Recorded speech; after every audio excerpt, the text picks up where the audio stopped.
Hace años, un estudiante le preguntó a la antropóloga Margaret Mead cuál consideraba ella que era el primer signo de civilización en una cultura. El estudiante esperaba que Mead hablara de anzuelos, ollas de barro o piedras de moler, pero no. Mead dijo que el primer signo de civilización en una cultura antigua era un fémur que se había roto y luego sanado. Mead explicó que en el reino animal, si te rompes una pierna, mueres. No puedes huir del peligro, ir al río a tomar algo o buscar comida. Eres carne de bestias que merodean. Ningún animal sobrevive a una pierna rota el tiempo suficiente para que el hueso sane. Un fémur roto que se ha curado es evidencia de que alguien se ha tomado el tiempo para quedarse con el que se cayó, ha vendado la herida, le ha llevado a un lugar seguro y le ha ayudado a recuperarse. Mead dijo que ayudar a alguien más en las dificultades es el punto donde comienza la civilización.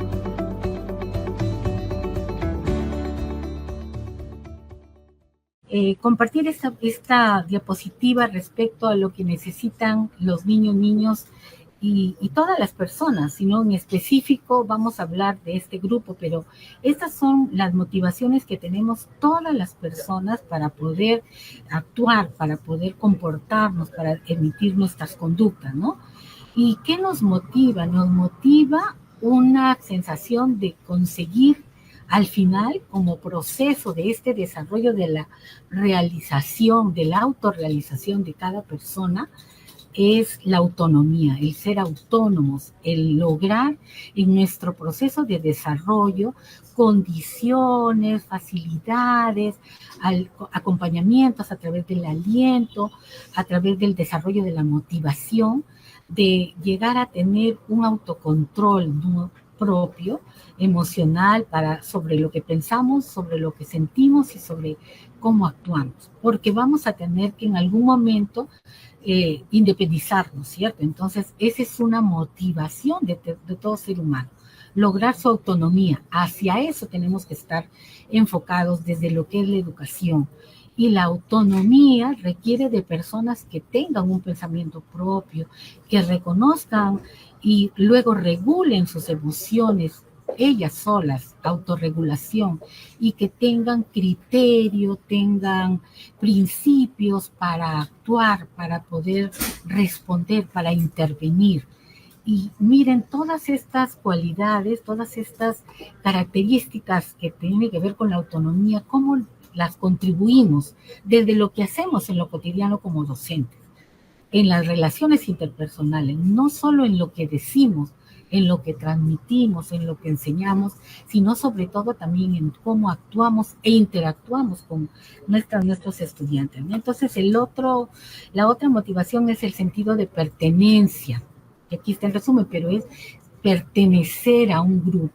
Somos seres sociales, entonces necesitamos sentirnos en este proceso de crecimiento que somos parte de un grupo, de un colectivo, que somos reconocidos, que somos queridos, que si tenemos un error, si tenemos una dificultad, tenemos respuesta, somos acompañados. Porque son estas dos motivaciones primordiales para el desarrollo de la seguridad y se construye sobre todo con el sentido de la conexión social, de la interacción, de cómo los damos. Vamos a tener egresados a estudiantes, ¿cierto?, que luego cuando salgan de la escuela puedan tener estas motivaciones internas desarrolladas para poder responder autónomamente y para poder responder con sentido de bien común de dónde estoy, de qué colectivo pertenezco y qué valoro de ese colectivo para poder aportar a mi comunidad. Y lo otro es este sentido de importancia, ¿no? De importancia que está acá, que son las motivaciones, y de sentirme competente. Y estos tienen que ver con el desarrollo de la confianza en nuestras capacidades. ¿Cómo? Así como nos sentimos amados, valorados, ¿cierto? Que somos parte de un grupo porque participamos de las diferentes actividades, motivaciones, sentimientos, costumbres, también somos reconocidos que aportamos, que nosotros no somos un elemento más, o como se dice a veces, por desechar negativamente a las personas, ¿cierto? Un mal elemento. Y no, sino es cómo también es necesario que se nos dé esa importancia desde la edad en la que estamos, porque contribuimos y por lo que hacemos, lo que hacemos no es una cosa insignificante, sino es importante. Y cada vez también ir sintiéndonos competentes en el sentido de ser capaces para llegar a esa autonomía, de desarrollar. Entonces, muchas de las cosas que se han dicho en las respuestas del Menti tienen que ver con estas motivaciones. Las respuestas son justamente el alentar, entonces, el comprender desde dónde están actuando los niños y adolescentes, qué motivaciones están teniendo, qué están buscando, qué requieren, ¿cierto? El ser empáticos, porque en este proceso, y nosotros recordemos, todos venimos de ser niñas, niños y adolescentes, y cada etapa ha tenido sus propias características y sus propios momentos positivos y momentos también para algunos más difíciles que otros. Pero al final lo que brinda un contexto ayuda a fortalecer y a encaminarnos a estas motivaciones hacia los fines de la educación. Todo esto, entonces, solo brevemente para recordar que a partir del año 89, con la Convención de la ONU sobre los Derechos del Niño, niña y adolescente, se tuvo una perspectiva diferente entonces a esta población. Y desde ya entonces a lo que se plantea del Estado peruano, desde lo que es como un Estado que garantiza el desarrollo integral. Por eso el título de este primer bloque.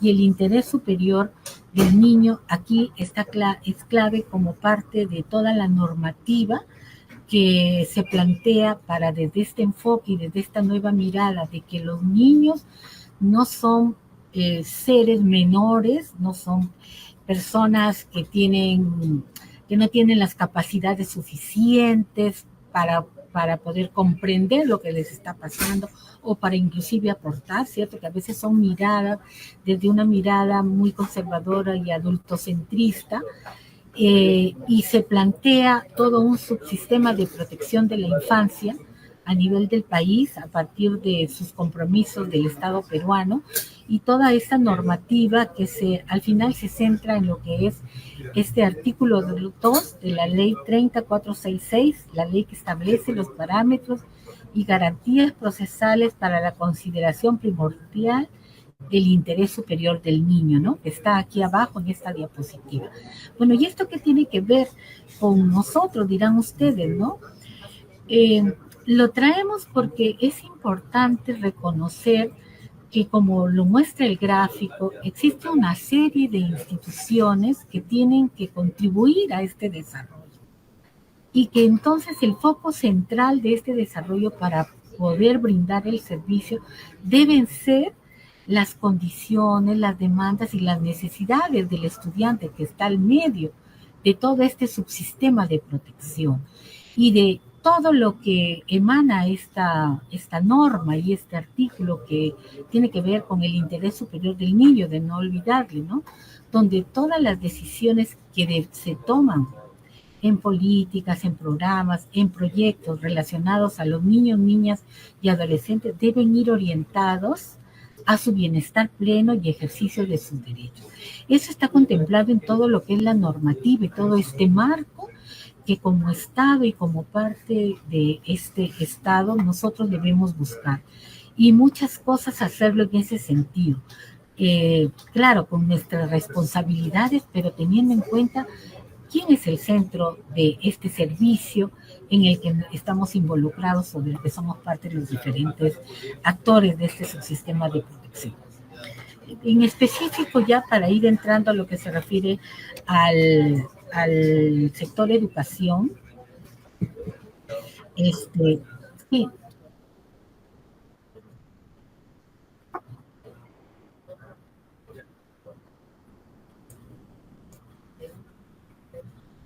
Ya, sí lo veía, no sabía que ya, está bien, gracias. Entonces, ¿cómo aporta el sector de educación a la protección de los niños, niñas y adolescentes y al logro de sus aprendizajes? voy a señalar aquí brevemente. Entonces, trayendo una información importante respecto a toda esta preocupación e inquietud de los estados comprometidos con el desarrollo de los niños, niñas y adolescentes, y traer esta información respecto a PISA, ¿no? Que es la prueba que se realiza en relación a los desempeños académicos, ¿no? Pero cómo a partir del 2022 se han agregado indicadores de variables sociales personales de las y los estudiantes. Y tiene que ver, ahora también preguntan sobre el bienestar subjetivo del estudiante, cómo se encuentra, creencias y actitudes y emociones frente a este tema de matemáticas. Mire, cómo las matemáticas está siendo una área académica importante en lo que implica la subjetividad, los afectos, las emociones de las niñas. Y ahí el otro punto es las prácticas pedagógicas en las clases de matemáticas, apoyo y seguridad en la escuela, ¿no? ¿Y qué es lo que arroja grandemente? Aquí abajo les dejo este resultado. PISA, este 2022 ha sido la última prueba que ha salido, todavía no ha habido el 23 ni el 24, y estos resultados los pueden encontrar en este enlace que queda aquí abajo en la diapositiva. Y algunos resultados para la reflexión, el tema que nos trae es que dice que se reportan situaciones en la escuela que distan de un clima escolar positivo, ¿no? Y ya les había comentado que el clima es el resultado de cómo se da, es la percepción, porque es la percepción que se tiene de cómo estamos interactuando, de cómo es esa convivencia. Entonces, se reportan situaciones en la escuela, este es un dato del Perú, de un clima que distan de un clima escolar positivo, o sea, no están reconociendo un clima positivo las y los estudiantes, ¿no? Para un grupo de estudiantes, la escuela no es un espacio seguro ni donde se sienten apoyados, manifiestan también eso. Hay un dato, el tercero, ahorita, bueno, son muchos, pero solo para este tema estoy planteando esto, o recuperando esto, son los resultados vinculados al bienestar, están relacionados con el rendimiento y menor satisfacción de la vida, ¿no? O sea, las estudiantes que resultan con menores notas, calificaciones o rendimiento, porque así se califica, ¿no? Esto, son las que justamente también tienen dificultades respecto a su estado emocional, a cómo se encuentran, cómo valoran su bienestar, ¿no? Y más aún, menos satisfacción con la vida, ¿no? O sea, está siendo una carga muy pesada la relación. Como aporta también en la misma institución educativa, desde ahora ya cuenta con todas estas dimensiones y en concreto a trabajar y organizar un comité de gestión del bienestar para trabajar esta dimensión comunitaria que tiene que ver con todo este compromiso 5 del compromiso de gestión escolar, ¿no? Que es la gestión del bienestar escolar, donde promueve el desarrollo integral de los estudiantes a través de prácticas que construyen y mantienen una convivencia escolar basada en los enfoques transversales, el acompañamiento socioafectivo, cognitivo, el fomento de la participación.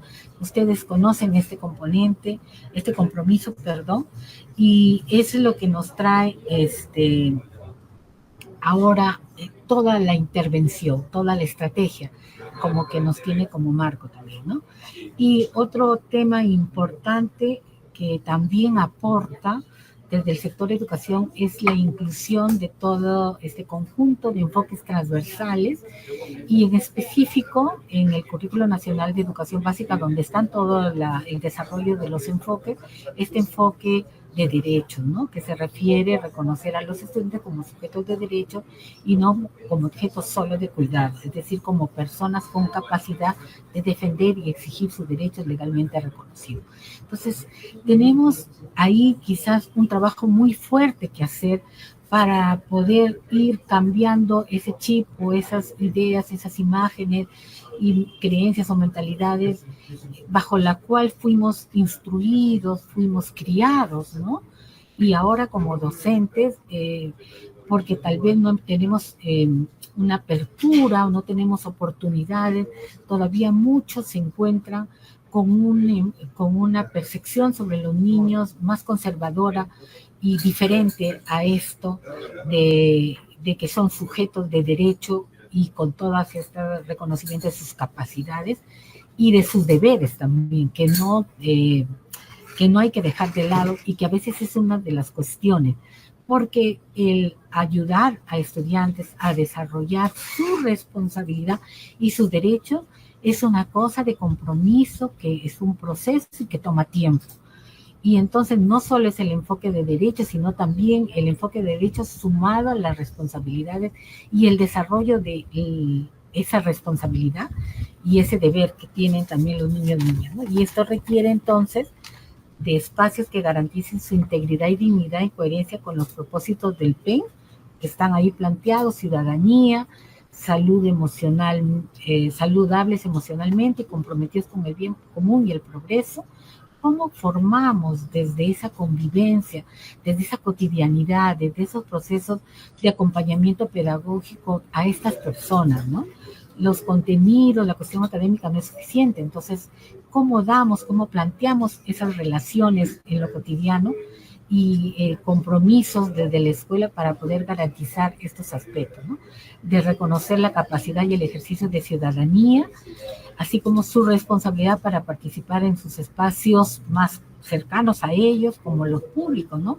Y aportando así a la vida en democracia, porque lo que tiene que hacer cuando egresa de la institución, no lo va a lograr realizar si es que en su proceso educativo o en su proceso de crianza no ha podido tener esa oportunidad de ampliar esa capacidad. No es que va a ser automática o mágicamente un ciudadano con pensamiento propio, con criterio, respetando, valorando, buscando el bien común, si en su proceso no ha tenido esas experiencias. Entonces, todo este tema de convivencia tiene que ver con ello, con cómo brindamos esas condiciones para ir contribuyendo en esa capacidad vinculada con los propósitos del PEN.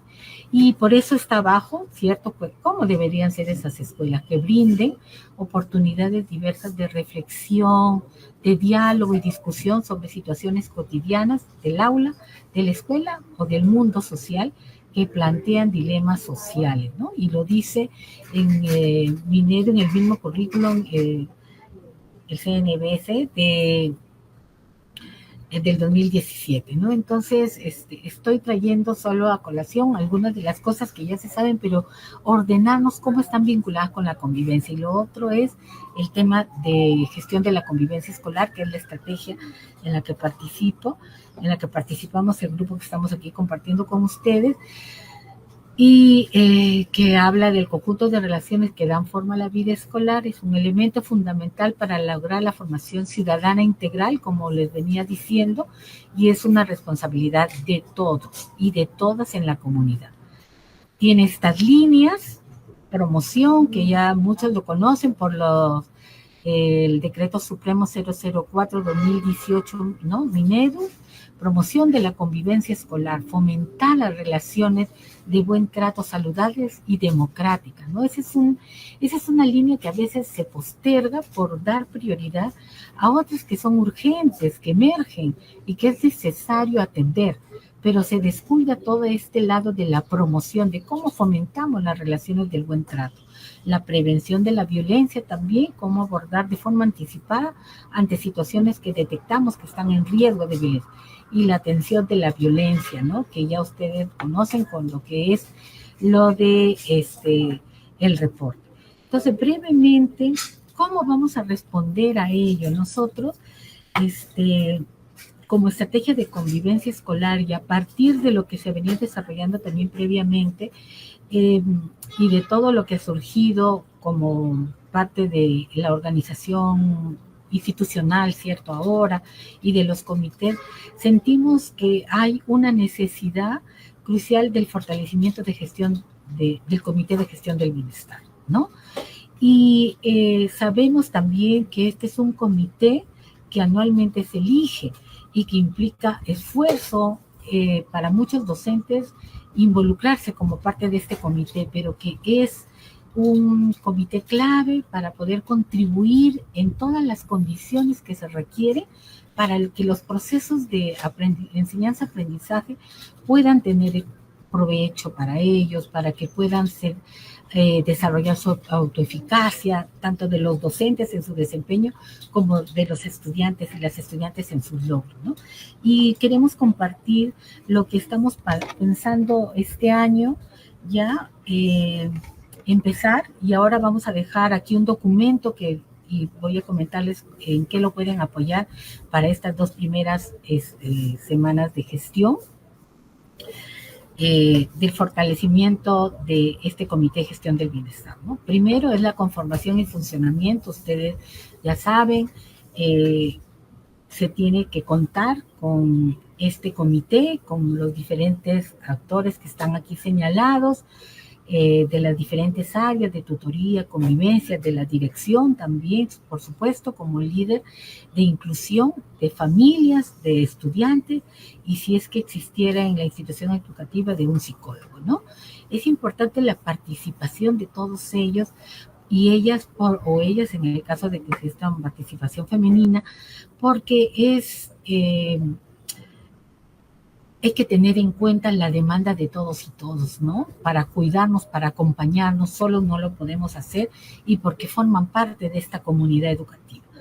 Y aquí sobre el fortalecimiento tenemos planteado para este año un proceso formativo que será permanentemente los años, ¿cierto? Ya se irá ajustando de acuerdo a las demandas, de acuerdo al contexto, de acuerdo a las circunstancias, pero un proceso formativo para estos integrantes del Comité de Gestión del Bienestar, sobre todo directivos y responsables de convivencia escolar, porque las acciones que se van a plantear están enfocadas a ello.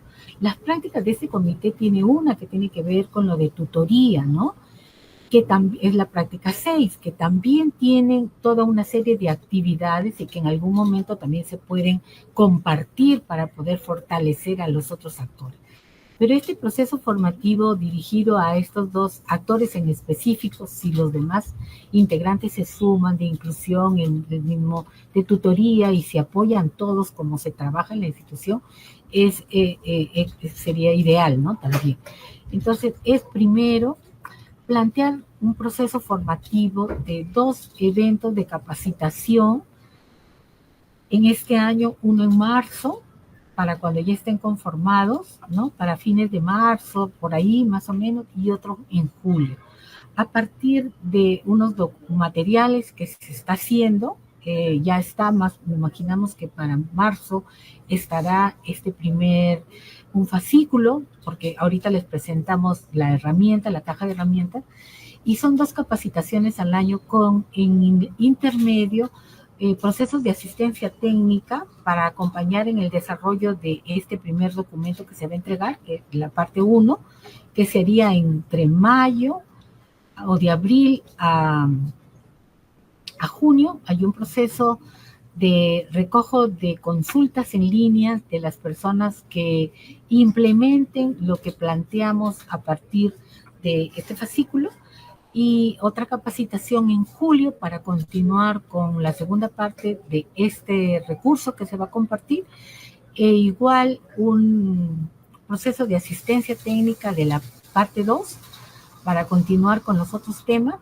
y también con un recojo de consultas, y en ambos casos de la asistencia técnica en el intermedio de las capacitaciones, asistencias técnicas macrorregionales para poder atender las consultas que tendrían los comités de gestión del bienestar que impulsen estas acciones que ya vamos a compartir.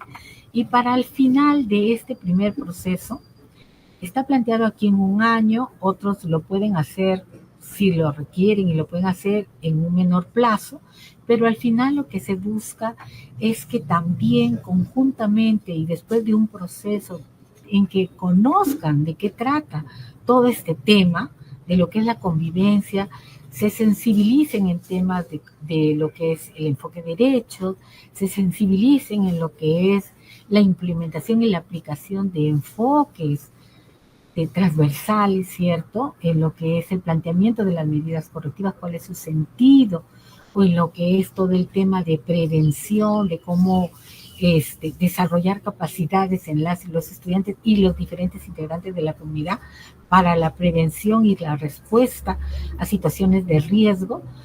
Se plantea una asistencia técnica final para poder planificar actividades para el siguiente periodo, ¿no? Para el PAD, sobre todo 2026. Y esto va a ser acompañado con también una segunda parte de la caja de herramientas. Entonces, un proceso formativo primero. En segundo lugar, una caja de herramientas para el Comité de Gestión del Bienestar. Estamos hablando de un fascículo inicial, que es del primer año, denominado Elementos Básicos para la Gestión de la Convivencia Escolar, que tiene 5 guías de actividades para su implementación en un plazo de 6 a 1 año, como decía, y donde contiene toda una serie de reflexiones para el directivos y responsables de convivencia y quien se sume del Comité de Gestión del Bienestar u otros docentes que quieran participar, a reflexionar sobre los temas planteados en las guías que son alusivos a convivencia, que ya los he mencionado hace un ratito. Y luego, después de este primer año, que se reconozca en qué consiste gestionar la convivencia escolar, puedan también contar con estos fascículos que tienen ustedes al lado derecho, que contienen guías también de actividades para implementar en la comunidad educativa. Y son 5 fascículos vinculados a las dimensiones de convivencia escolar para que puedan implementar. Esto no, lo de la derecha, ya no es que lo tengan que hacer todo, sino la institución educativa, de acuerdo a lo que ha reconocido sobre convivencia escolar el primer año o el primer periodo, a lo que diagnostica también, porque hay un proceso de diagnóstico después de ese primer momento del fascículo, pueden elegir uno de los fascículos que requiera su comunidad y que incluya una serie de actividades para poder fortalecer la convivencia, desde lo que implica el fortalecerlo de las normas de convivencia y todo lo que tiene que ver con el enfoque de derechos, desde lo que implica desarrollar ese sentido de pertenencia y de participación de la comunidad educativa, desde lo que implica desarrollar prácticas de cuidado y ser responsables de mi salud y de mi bienestar, el de también, o si es que hay situaciones de riesgo, una comunidad educativa libre de violencia, y un fascículo específico para mejorar y ensayar diferentes prácticas respecto a cómo mejorar la convivencia y nuestras relaciones, ¿no? Entonces, estos 5 fascículos de la derecha no es que los tengan que desarrollar, sino los tendrán que elegir después de esta primera sensibilización a partir del fascículo inicial, ¿no? ¿Cómo se implementa en este primer periodo? Reflexionar y desarrollar el contenido del primer fascículo que es inicial, que es elementos de la gestión de la convivencia, actualizar el diagnóstico de la institución educativa, para el cual hay herramientas que han sido validadas en otro proceso que no implican una serie de acciones ni tiempo, y está bien planteada en relación a herramientas para el diagnóstico y luego para llegar a la priorización de esas demandas. Luego también identificar qué requiere la institución y planificar acciones para incorporarlas luego en su plan OS y el PAD de lo que corresponde al siguiente año, ¿no? La metodología de este proceso de fortalecimiento tiene el énfasis de proceso de reflexión, acción-reflexión, ¿no? O sea, entrar en la revisión de unos contenidos, ejecutar acciones, hacer acciones vinculadas a actividades para los docentes, actividades para las familias, actividades para la comunidad en general, que pueden estar enmarcadas en lo programado por la institución educativa, una feria, una celebración por una fecha conmemorativa de la institución educativa, o difundir materiales, ¿no? Entonces, hacer cosas y luego hacer un balance de cuál es ese avance. aprender haciendo. Ese es el otro elemento clave, porque si vamos a esperar a aprender todo para luego empezar a hacer, nos falta por cambiar mucho, y más bien de la experiencia se aprende. Ese es el otro gran aprendizaje que tenemos, no valga la redundancia. Aprendemos haciendo las cosas, porque ahí vamos a identificar qué salió bien, qué hay que mejorar, qué fortalezas tenemos, con quién contamos, etcétera, etcétera, ¿no? Y lo otro es participativo, o sea, cómo vamos involucrando a los diferentes actores. Este año, este proceso, que va a ser del 2025, que empieza con las capacitaciones, esta capacitación primera en marzo o abril, de acuerdo a cómo nos vamos a plantear estos eventos, y estas asistencias técnicas, tiene una acción previa, que es lo que voy a compartirles ahorita. Incluir acciones en el plan TOES y el PAL 2025. Ahora dirán ustedes, ¿qué acciones voy a incluir ahorita? ¿No? Entonces, aquí es donde este proceso se va a tener que hacer si es que ustedes van a considerar en su PAL estas acciones para poder, estas acciones de capacitación a los equipos, a los responsables de convivencia, a los comités de gestión del bienestar, en algunas actividades que se coordinarán, ya sea por Perú Educa, ¿cierto?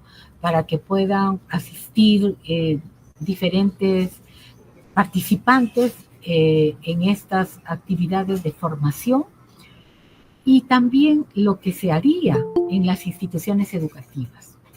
Entonces, hay que planificarlas. ¿Cuáles serían esas? Primero, estas acciones que están aquí, que forman parte del proceso formativo, y luego las acciones de convivencia que tiene la caja de herramientas, y que ahora lo vamos a compartir con ustedes, y que se va a incluir en el drive, que se va a compartir todo lo que se pueda hacer para poder empezar a fortalecer la gestión del Comité de Gestión del Bienestar, y así también mejorar el clima institucional, las condiciones que se requieren para poder facilitar aprendizajes en las y los estudiantes, para motivar a las y los docentes en ese proceso de enseñanza, porque también las acciones involucran acciones relativas al cuidado de las y los docentes, a qué hacer frente a situaciones de violencia que también pueden pasar en la institución educativa, ¿cierto? A poder reflexionar y a desarrollar círculos de estudio sobre otro a través del trabajo colegiado. No es que se va a inventar, sino qué temas se pueden dar. Entonces, aquí otra de las cosas que quería comentarles, ya estoy terminando con esto, en un minutito nada más, para presentarles estas acciones. Como estamos hablando del Comité de Gestión del Bienestar, las acciones que se están planteando están respondiendo a las prácticas del Comité de Gestión del Bienestar. Ya les dije al inicio que son 6 prácticas. Una está vinculada con las 6, está vinculada con lo que es tutoría y orientación, que también tienen todo un conjunto de recursos y que también podemos compartir como parte del enlace de lo que se puede hacer con el tutor para que puedan acompañar estos procesos. Pero también hay, dentro de las otras 5 que quedan, una que está vinculada con la atención a casos de violencia. Esta caja de herramientas no va a contener tanto esta línea de acción de la gestión de la convivencia, porque eso está vinculado a lo que es el CICB, que va a haber una presentación específica o recursos específicos a través de esta plataforma que ustedes acceden como directivos, para poder ver todo el tema de protección, de reportes de casos de violencia, ¿cierto?, a través del CICB, y eso se va a dirigir por ahí. Pero entonces las prácticas que estamos compartiendo, como el mismo proceso se llama, de fortalecimiento de capacidades del Comité de Gestión del Bienestar para la gestión de la convivencia escolar y para la prevención de la violencia. Esas 2 primeras líneas de acción de la estrategia de convivencia. O sea, ¿cómo promovemos? Hay que darle el peso a la promoción de estas actividades positivas para fortalecer, como plantea la primera práctica, los espacios de participación democrática y organización de la institución educativa o programa, promoviendo relaciones positivas entre los miembros, ¿no? Entonces, por ejemplo, para esta práctica 1, he traído del documento que se les va a dejar ejemplos de algunas de las acciones, como ustedes tienen aquí, para docentes, para padres, madres y cuidadoras, y también hay acá para la comunidad en general, ¿no? De la práctica 1. Entonces, como ejemplo, por ahí hay un videoforo sobre disciplina, ¿cierto? Con enfoque de derechos, guías sobre estrategias que aplican para disciplinar estudiantes y un recurso en el cual puedan ampliar conocimiento para manejar estrategias de aula frente a comportamientos disruptivos. Estoy leyendo ejemplos nada más. Luego, para padres, es una aplicación de una encuesta sobre demanda de formación para conocer qué requieren, pero también por qué medios se puede llegar con información, porque sabemos mucho lo que cuesta la participación de este grupo en las escuelas. Entonces hay que también, primero, saber qué requieren y qué medios dispondrían para poder ampliar sus competencias parentales, ¿no? Difusión de materiales gráficos o audiovisuales sobre el buen trato, la comunicación, con materiales que se encuentran ya producidos por el propio ministerio, ¿no? También para la comunidad en general, ¿cierto? Esto de hacer un reconocimiento de que hay una instancia dentro de la institución educativa con actividades para que puedan ser reconocidos y poder valorar su compromiso, poder valorar lo que les corresponde, sus funciones, sus prácticas que tienen que promocionar, ¿no?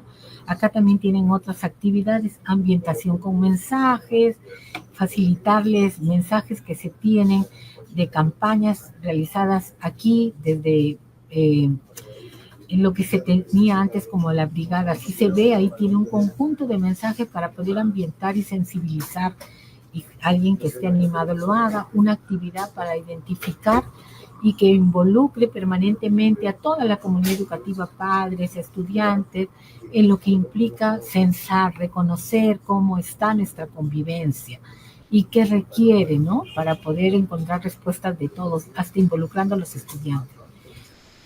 Prácticas en valores institucionales. Los valores son un tema tan importante de la institución, los tenemos ahí, pero los valores a veces van por un lado y todo lo que vive la comunidad no. Entonces, ¿cómo los valores forman parte de la identidad de las y los estudiantes? Además, los valores se expresan solo a través de las prácticas de la interacción humana. Y ahí es donde se tienen que empezar a revisar qué existen, ¿no? Promover la colaboración, la solidaridad, esas son las prácticas para que ustedes tengan en cuenta. Entonces, hay una serie por práctica de ejemplos. Estos son algunos, ahorita les muestro brevemente antes de terminar, lo que existe como documento que le vamos a dejar, prácticas, ideas, para que ustedes puedan elegir cualquiera de estas. Algunas ya tienen desarrollada, como por ejemplo lo que se muestran aquí, ya el desarrollo de la actividad que busca, quién podría facilitarla, en qué consiste la actividad, con inicio, desarrollo, cierre, o motivación, desarrollo, ¿cierto? Y para finalizar. Entonces hay desarrollo, no todas las actividades la tienen, algunas, y algunas se dejan para que puedan ser elegidas y con las ideas que se tienen puedan ser ampliadas por los comités, los responsables, ¿no? También de acuerdo a las necesidades. Acá tenemos de la práctica 2 también, igual actividades así varias en mención. Lo dejo aquí, voy a pasar brevemente para compartir el documento que tenemos, que es que es el que vamos a compartir con ustedes en el, no sé si lo ven, rápidamente me dicen, por favor. Ya. Solo para terminar ya esta partecita, es este documento que brevemente lo voy a pasar, están por prácticas, para que esta vez en la semana de gestión ustedes o lo faciliten al Comité de Gestión del Bienestar, ¿cierto? Con la información que estoy compartiendo brevemente sobre qué prácticas, qué acciones para las prácticas del Comité de Gestión del Bienestar pueden planificar este año y puedan llevar a cabo. Tiene todo este proceso de formativo, el uso de la caja de herramientas y la implementación en qué consiste, ¿no? Y tienen aquí por práctica, como les decía, toda esta serie de acciones, la lista de acciones, ¿cierto?, que se pueden escoger y vinculadas al tema, el de acá arriba era vinculadas al tema de la disciplina desde el enfoque de derecho. Estas son vinculadas a la promoción de la convivencia desde el enfoque del bien común. Ustedes con el comité lo escogen. Aquí hay para los diferentes actores 1, 2, 3, las que son capaces de reconocer. Y en los anexos están, como les decía, las que se están desarrollando y que ustedes pueden tomar. Y son sencillas, en realidad es de cómo nos animamos a realizar en los eventos que tenemos algunas de estas actividades, o con los padres en las reuniones, en las asambleas que se tienen, ¿cierto? Algunas de estas actividades. De la práctica 2 para la elaboración articulada y concertada de las normas de convivencia también están una idea de acciones que se pueden elegir para cómo fortalecer las normas, el anexo con algunas actividades, como por ejemplo construir participativamente las normas de convivencia de la institución educativa, o también cómo trabajar con los padres la importancia de las normas y los límites, ¿no? Y qué sentido tiene para trabajarlas en la familia. Y de la práctica 3, la implementación de acciones de prevención de violencia con estudiantes, también tienen actividades para el comité de gestión, para madres y para la comunidad educativa y sus guías respectivas. Bueno, entonces esto es lo que traía en esta parte que me correspondía y estoy con ello concluyendo. Cualquier pregunta que tengan lo podemos ver más adelante, y también vamos a dejar este PPT y todo este documento donde puedan informarse y que les puede servir para su semana de gestión. Eso es.